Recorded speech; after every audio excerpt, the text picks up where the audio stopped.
welcome back to the Spoonie Stitcher channel. I'm Shannon the Spoonie Stitcher. You're inside the stitchery. I'm so happy you're here today. Let's talk about crochet kits. So you know these kits, they come in a box like this, some kind of picture, a little book, and then something on the back. But this picture is always misleading because it does not show you all 12 patterns that you get inside the book. It shows you some of them, but not all of them. Not to mention, most of these don't show you this many on the back either. You don't know what you're buying. You know you're getting 12 patterns, probably, and that's it. But I hardly ever see anybody actually go through the books in these things. They just talk about their experience and how it was crocheting it. But what about the other patterns in the book? Or if they talk about it, they hold them up for like a second, like, oh, here's Daniel the lion, here's the owl. No. So because it is the holiday season and these make good gifts, I thought I would talk about the patterns that are actually in these. You're welcome. Yeah. So, because it is the holiday season, I have 4 Christmas-related ones that I thought we would talk about first. I have the Nutcracker, the Nativity, Rudolph, and Frosty the Snowman. So I will tell you what are the patterns in the book, and we will talk about, what part of the pattern, oh, it looks like they used felt here, stuff like that. We will talk about all the materials that you need that they also usually don't tell you in these kits. Sometimes they come with like little scraps of felt so you can make those 2 projects that they give you the materials for, but then you don't know what you need for the rest of them. And so I am going to do an in-depth look at the actual patterns that come in the books. So let's get started and let's look at one of the 4 Christmas books. Yes, all of these intros will be the same. Today's book is The Reason for the Season, the Nativity. This one's really beautiful. Let's look inside.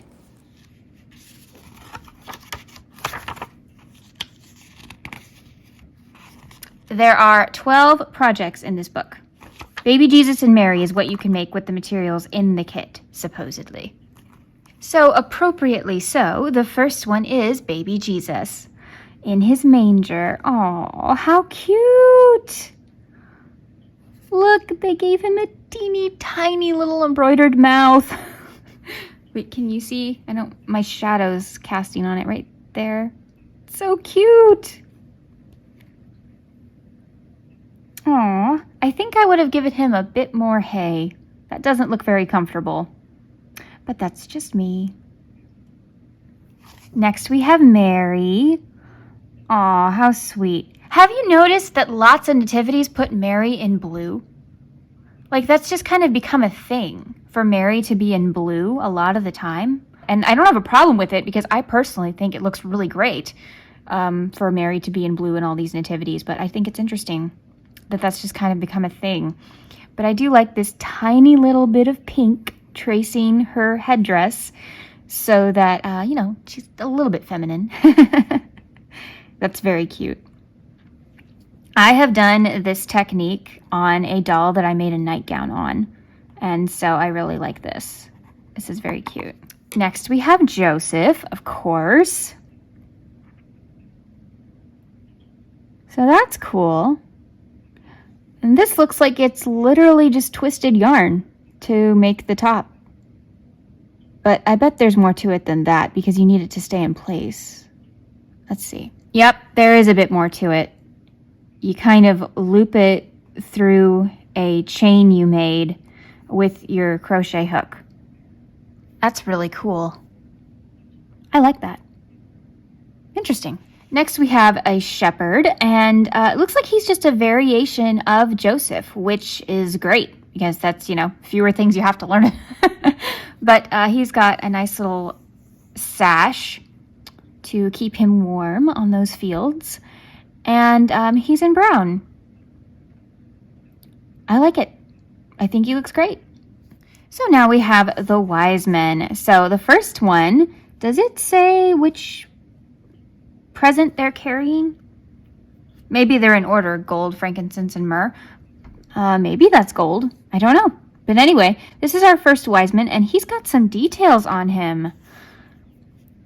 Like, look at the top of his headdress, and then these beautiful little X's to create some detail on his robe. I like him. This is very cool. Wise man number 2. And it looks like all their presents are exactly the same. It's just called a gold bowl. And the stitching on top matches whatever that wise man is wearing. So I guess you get to decide who's carrying the gold, the frankincense, and the myrrh. But anyway, I like how he is different. So he's got a fancy robe here. This is nice. And then he has more of a dome shape than the, like, you know, chef hat or toque type shape that the other one had. But it looks like their bases are very Joseph-y. That's not a word, but you know what I'm saying. I mean, it looks like their base is basically making Joseph and then, you know, changing colors and adding stitches and stuff. But I could be wrong.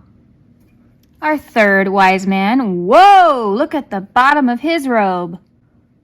Woo, I think there are wedding cakes you do that to. That is really detailed, but pretty. I mean, it looks great. Oh, and he has like a little cape. I like it. I think this one's my favorite, details-wise. I like it. What do you guys think? Is he your favorite too? Which wise men do you like the best? Tell me down below. Aw, we've got some angels here. So cute. And you can use a little bit of thread to make their halos. Aw, that's a cute idea. Very simple, very sweet. And suddenly there was with the angel a multitude of the heavenly host praising God and saying, Glory to God in the highest, and on earth peace, goodwill toward men. That's what Christmas is all about, Charlie Brown. And my favorite part of every nativity, the sheep. And these are no exception. Oh, how cute. Does anybody else kind of judge a nativity on their sheep? Because I totally do. Like, if there's not a good sheep pattern, structure, sculpture, whatever it is, then, you know, it's not a good nativity. The sheep has to be cute. It just has to. So, we have got the little black sheep. This one looks like a lamb. This one looks smaller. And then you've got a typical woolly, fluffy white sheep. So, very, very cute. I bet these wouldn't be very hard to make, so you could make like a whole flock if you wanted to. Okay, I had to show you this picture. Look! How adorable is that? Oh, so cute. The donkey. Oh, how cute is he? Oh, he's precious. Okay, did anyone else love the Rankin and Bass movie special, whatever it's called Nestor the Christmas Donkey? Does anybody remember Nestor? Let me know in the comments. I love Nestor. That is not one that they show on TV enough. It is so precious. But I like this donkey. He's cute. He looks easy too.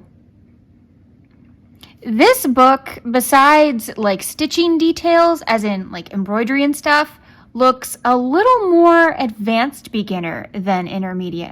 I think a beginner even might be able to try this. Yeah, maybe.